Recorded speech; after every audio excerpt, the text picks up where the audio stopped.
Les habitants de ce quartier de la ville de Petah Tikva, dans le centre d'Israël, constatent les dégâts.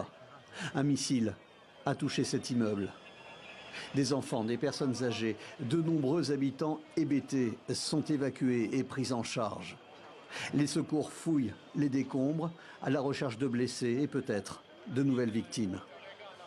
Ce quartier de Petah Tikva a été touché par l'un des missiles iraniens qui est passé au travers du dôme de protection israélien.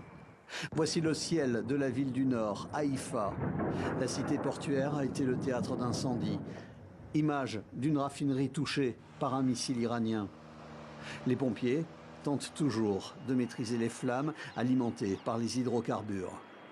La capitale n'a pas été épargnée. Non loin du centre de Tel Aviv, ces immeubles ont été partiellement détruits.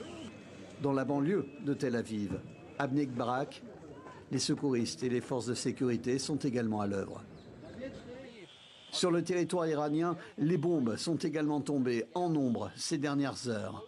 Des images diffusées par l'armée israélienne montrent ce qu'elle affirme être une frappe sur un lanceur de missiles sol-air à Téhéran.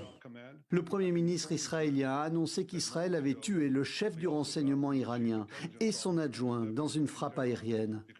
Benjamin Netanyahou a également affirmé qu'Israël a détruit la principale installation du site nucléaire de Natanz.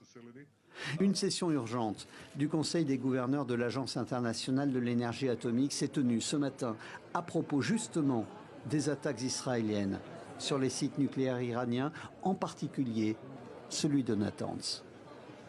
Rien n'indique qu'une attaque physique ait été menée contre la salle souterraine des centrifugeuses.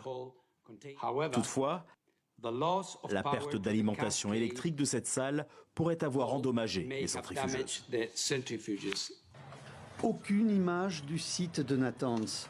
Très peu d'images sur les conséquences des frappes israéliennes sur le sol iranien. Tout juste ces quelques secondes où l'on aperçoit le personnel du Croissant Rouge s'activer sur un site touché hier soir dans la banlieue de Téhéran. Selon un média iranien, l'une des frappes israéliennes a touché cet hôpital qui aurait subi d'importants dégâts dans la ville de Kermanshah.